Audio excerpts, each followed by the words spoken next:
We're not politically correct, we just have common sense. Unscripted, unfiltered, unfaltering. Show of Support's Hunt for Heroes offers tributes and true stories of remarkable courage.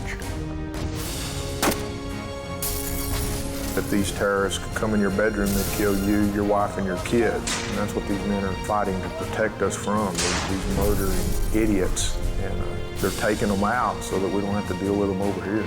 Show of Support started it all, just after the shock and awe bound a nation together. Now, years of footage portraying wounded veterans, deer stands, and standing ovations. Hunt for Heroes, that started as one man's way to say thanks, is now a series that many say is way overdue. I ain't never felt like that before, and I want to feel that again. It's just a raw emotion. They left us being loved and being honored for the heroes that they are. We still have 40,000 injured troops. If you threaten our people and our way of life, we will find you wherever you may be hiding, in the place you feel most safe, and we'll kill you in your own bedroom. Thank you for being a country worth fighting for. God bless you, and God bless the United States of America. It's going to take a while to get around to all of them, but there's no quitting. It'll never stop as long as I'm breathing.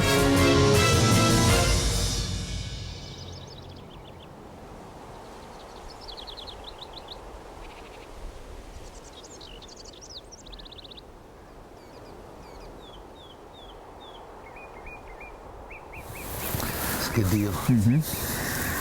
Great shot too. 25-06 did the job. Hammered him. That's the caliber I like to use. It's really an awesome opportunity to be able to come out here and have the opportunity to shoot a nice animal without all the pressures of public on public land, and so it was great. It's one of the biggest animals I've ever killed. It was a great experience. And I want you to grab him put your right hand under here. It's been said nothing takes you from your highest highs to your lowest lows like deer hunting. American combat hero Shane Briel has experienced both extremes on this hunt.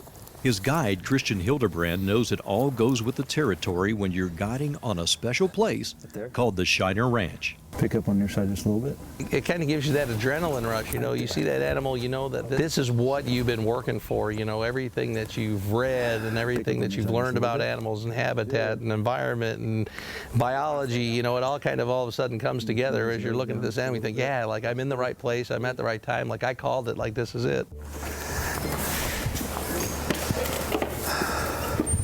All right, Shane, ready for your first hunt? Yeah, definitely. Good morning for it. Shane remembers back to that first morning hunt on the Shiner in the heart of South Texas brush country. Leaving the house this morning, again, trying to get everything in order. It was awesome. We got up, we headed out. It was still dark. The temperature was right. It wasn't too cold. It wasn't too hot. It just, everything felt right. It just felt good. This morning we're going to go to a real pretty spot. It's just a natural opening. A lot of these deer come through this spot in the morning going from bedding to feeding grounds. So we're going to hunt there, see how we do, and go from there. The reason that I hunt is, for my own personal reasons, obviously, but the biggest thing is it's been good physical therapy. So for me, physical therapy is getting out and hunting versus going and standing on a treadmill or something like that.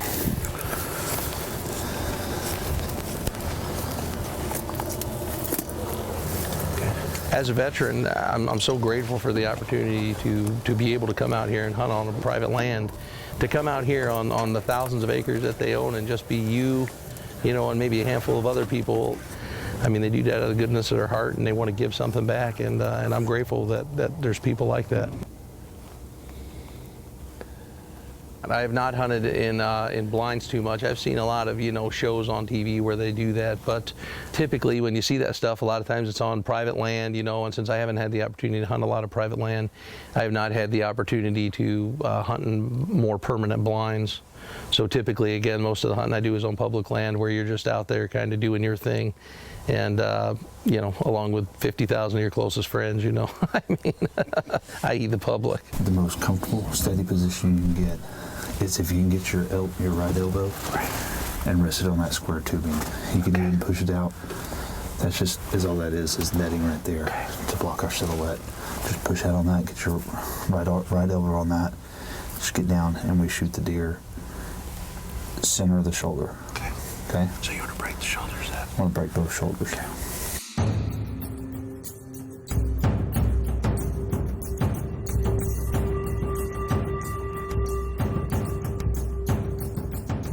It's just kind of Mother Nature in all her splendor and glory. I mean, there's nothing like seeing a big animal out there with the sun coming up, dew glistening on the grass. I mean, words don't adequately describe the serenity of that picture. It's a big deal. Like you're seeing something that not a lot of people get to witness. So it's kind of hard to put into words.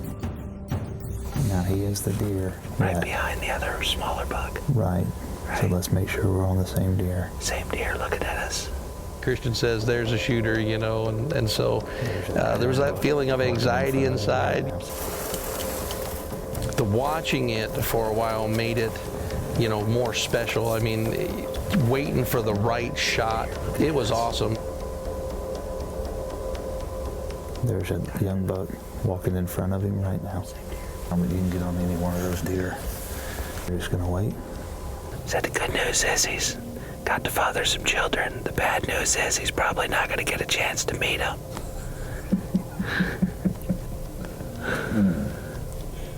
So there we were, we're watching that deer and we're waiting for that moment. The deer is slowly getting there, and right about the time the deer was in a position where I was pretty sure he was going to say shoot, I had a good sight picture. Ears went up, tails went up, and for some odd reason, for some unknown reason, the whole herd of deer just took off. And that was it. It was gone. It was over, just like that. So as quick as it came to life, it quickly just faded away. There was nothing left there but an empty pasture. They're all gone now. That's part of it. There's that sense of disappointment. Did I do something? Did I make a noise? Was there, did they see me? You don't know what it was, but the first thing you start doing is that self-evaluation. But Christian, he's telling me not to give up hope. We're good. I say we pick up, move to a different blind. Sounds like a plan. Make another hunt. We still got plenty of morning left. All right? We're just exploring our options. Exactly. Not a bad morning for your first trip to the South Texas brush. And One American Combat Heroes hunt has just begun. As Show of Support Hunt for Heroes continues. Stay with us.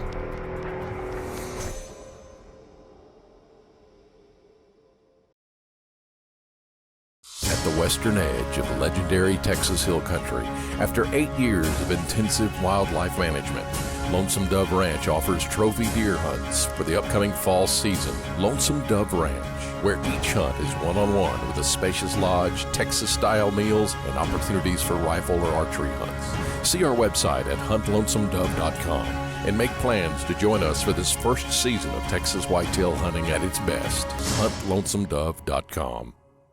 What's your message? Century Graphics and Sign in Midland can help you convey it. Century Graphics and Sign offers the very best in screen printing, interior and exterior signs, embroidery, custom vinyl graphics, helping you increase safety, promoting your company, showing your school spirit, helping you look cool. Century Graphics and Sign, 501 West Industrial in Midland. Find us on the web at centurygs.com or like us on Facebook. At Security Bank, we're business bankers who find solutions. We serve our business clients with a team of experts. Each team is made up of commercial bankers who know your industry, know your market, and know your business challenges. This team approach gives you more expertise and more personalized service to move your business forward. Security Bank, solutions. It's a well-known fact the people of West Texas know the importance of hard work, determination, and drive. For years, TCO Field Services has been a part of the expanding petroleum industry. Another well-known fact is the admiration West Texans have for America's troops. Plain and simple, military heroes don't have a better friend than the hard-working folks in West Texas. At TCO, we never lose sight of the job done by our military, keeping us safe here in West Texas.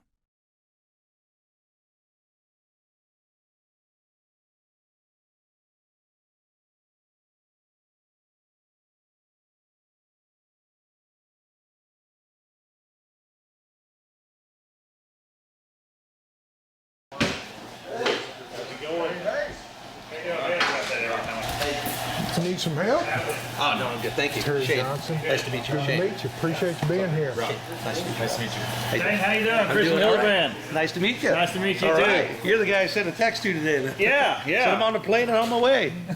When we got to the ranch, it was already dark. It was a little later in the evening, and we got to meet everybody who was here and supporters and the people that made this hunt possible. There'll be 3 of you guys in here, and we'll put the 4th one over here with me and the camera guys. All right, sounds good. It's Shane's first night at the Shiner, where he meets Show of Support Hunt for Heroes organizer Terry Johnson, along with all the Shiner Ranch folks. On this hunt, there will be 4 American combat heroes, and we'll hear their stories on upcoming episodes. Shane finds his bunk and gets settled in, just as the entire crew begins to hear fragments of a story that's unbelievable. It's hard to describe with words. I graduated from high school in Arkansas back in 1987, and obviously where I was in Arkansas, there wasn't a lot going on. The economy wasn't great for jobs, and I just kind of thought to myself, what am I going to do? So I joined the Army and ended up coming in for tanks. It sounded fun. My worst day in the military would obviously have to be 21 December 2004 when I was injured when the suicide bomber detonated himself in the mess hall. That day started out like any other day. The unit had their missions going on.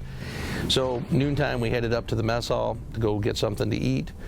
We got our food, and we were just about to sit down, and that's when the suicide bomber detonated himself. So one minute you were standing there taking your weapon off your chest, the next minute, you're getting blown across the room, and, your first thoughts, of course, were like, wow, like, did this even just happen? Like, did this really happen? Once I was injured and then ended up getting over to the Combat Army Surgical Hospital, where they basically put me, knocked me out so they could begin to address my wounds and treat my injuries. I'd wake up about 2.5 weeks later in Brooks Army Medical Center down here in San Antonio. It was then that I would find out that it was a suicide bomber. It was then that I would find out that my supply sergeant died that day. So it was a very, as worst days go in the Army, that certainly rated at the top of the list. In my case, the leg had shrapnel that went through the femur. My stomach was blown open. I had a hole in my left rear buttock. I had a hole in my back. I had a wound to the back of my head. And the wounds on the front were from getting blown up, and the wounds in the back were from all the stuff you flew into when you got blown across the room. So it was a very surreal moment. But again, it's not something you've ever really thought about. It's not something you've ever really prepared yourself for. This is our 12th year. We started literally the year after 9/11, after the first guys got deployed. I'm 60 years old. I lived in the time of the Vietnam era. I didn't serve.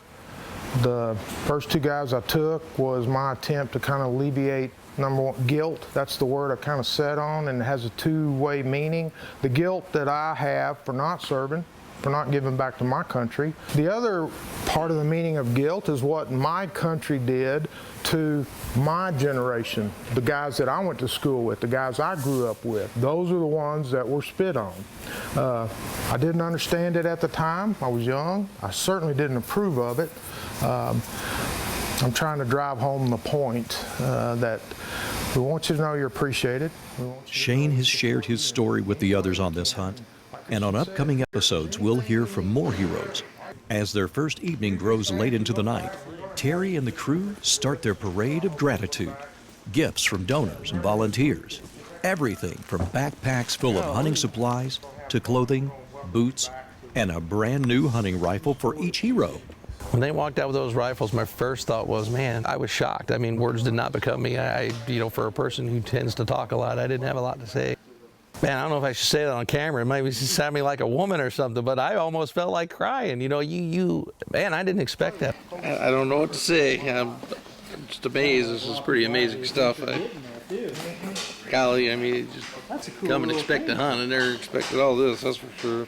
We've rolled the clock back to the first night on the ranch, and we've already seen a big buck slip away from Shane's crosshairs. But there's another spot on the ranch his guide wants to get to in a hurry as Show of Support Hunt for Heroes continues.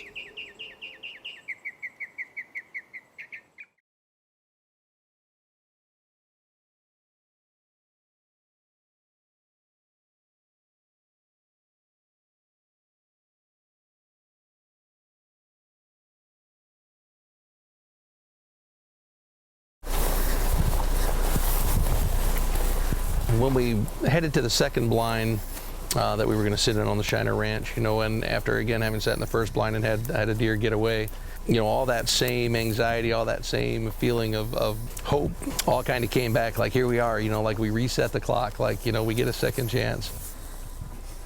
It's late on the first morning of American combat hero Shane Briel's deer hunt here on the Shiner Ranch.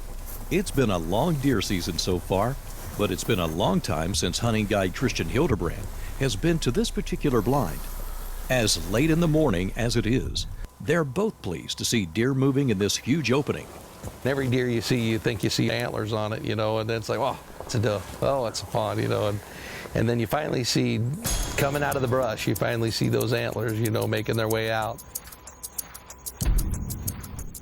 Christian directs all his attention to a huge 8-point buck, giving Shane the green light to kill this deer. Okay, he's walking left. Right in front of the cactuses. Yeah, right in front of left. A doe just crossed behind him. You got the gun down here, and you got to kind of maneuver it around. And obviously, you know, you want to be safe, and you definitely want to be quiet. So you don't want to hit the gun on any of the metal. Correct. Doe just crossed in front of him. It's got a little bitty G4 on his right that makes him 9. Stay on him. He's still walking to the left. No one is in a hurry, even though the last buck Shane had in the crosshair slipped away. But this is January, and the rut is about over, so the bucks look run down and lack the enthusiasm they had a month ago. Okay, go ahead and take your safety off. You feel pretty solid? Yeah. Move your butt around. Take one more step with your right foot.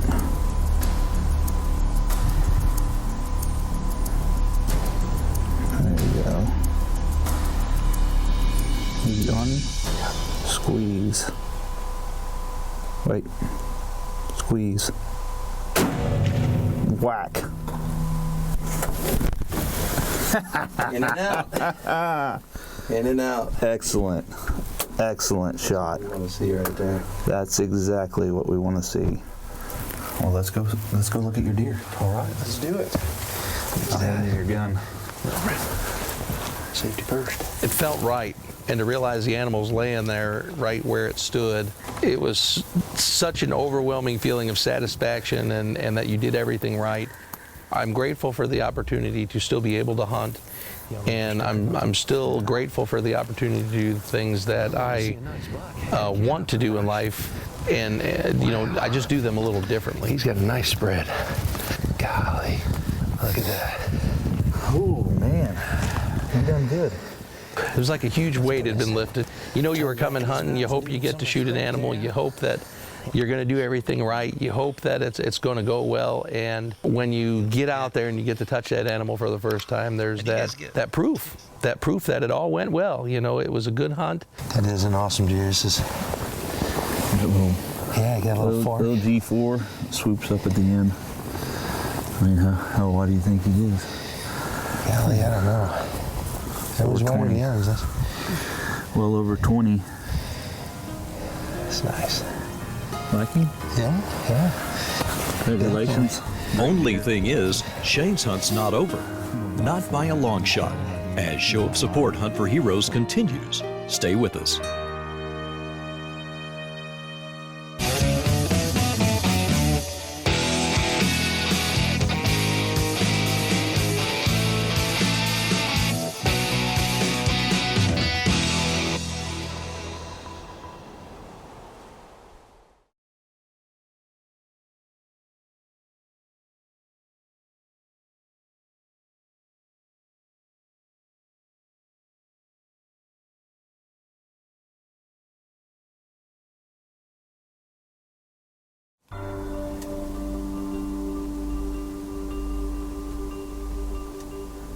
Shane Briel's already killed a great buck here on the Shiner Ranch in South Texas. His guide, Christian Hildebrand, has brought him to a tower blind for Shane's last evening before returning home. Pretty soon they're just kind of coming from left, they're coming from the right, they're coming out of the woods. You know, at that moment, you just kind of think there's no greater place, you know, sitting here, peaceful, quiet, you know, you're outdoors. You couldn't ask for anything better than that. That group of big bucks on the tank dam is an image Shane will freeze in his mind. The place is filled up with incredible deer, but Christian's not looking at antlers. He's looking at age. We were sitting there, and Christian asked me if I seen anything out there that looked like it was, needed to be culled. And I'm thinking to myself, I thought he was being funny at first. I thought he was making a joke. Christian says even though this is a 5-year-old, that's all they're going to give him. Like they say, one man's cull is another man's Boone and Crockett. He's on the far left. He's a third, fourth deer from the far left. Facing to the left. He's a 10-point. Right over here. He's got his head up right now. Okay, gotcha. Listen to the left. Wait. As so many hunts do, this will turn out to be a long waiting game, just for the right angle and opportunity. Shane, just do what you've done on the other deer when he gets right. You pick out a little spot in the middle. I think these deer got a sixth sense. Every time we go to make a shot, they find a tree, they move to the back behind other deer, they surround themselves with does, and so we just waited. We were patient. Shane, wait till he takes a step. Take your safety off. Safety is off. Wait till he takes a wait. I want to get his shoulders shirt up. Okay, pick a little spot. Wait, no, quarter to us. Okay. All right, Shane, pick a little spot. Hammer him. That is how you do it, my friend. You are too darn good at this. Come back on safe. Well, okay, go ahead and put a shell in. Dang, you make it easy on me. That's good stuff. Quick and painless right there, look. Yeah. Hell yeah. Good job, man. That's awesome. He's done. Yes. Here we go, yeah. Ready? You got it. Let's go see what we got. It always feels good when you squeeze that trigger and you lose that sight picture for a second. You look back and all you see is a motionless deer exactly where he was standing when you shot him. To me, that's what I strive for. My first thought was that Christian was going to want to go get the truck first, but I was thinking we should go touch the deer first. Again, I knew what it looked like through the rifle scope, but you want to get up there. If you ever go hunting and you shoot a bear, you shot one bear, you shot all bears. Really? But people love whitetail hunting because every whitetail is a little bit different. Yes. Look at that. Let me grab your gun, man. Congratulations. I think it's bad luck if anyone but the hunter touches the horns first. The opportunity to come down here and hunt deer on private land without all the pressure of public hunting and the public, is an amazing experience because, again, with disabilities, it makes it more of a challenge. So this is a chance to come shoot nice animals. This is almost like something people write about in books. But a beautiful deer and dark horns. I love that, the way they just look aged and weathered. Mm-hmm. Ever since Christian Hildebrand guided his first American hero down here on the Shiner Ranch, he's never gotten tired of this moment. Being down with a great whitetail buck, sun setting, smiles all around, and one more reminder that this truly is hunting's finest hour. He's a good deer. For sure. He's a great deer. These are the things that eventually when I get to a point where maybe I'm wheelchair bound or if I had to have another surgery on my hip which resulted in losing a leg or infection coming back, this would be the stuff that I'd sit in my wheelchair and think about, that I didn't pass up these opportunities. That's been the biggest benefit of hunting for me.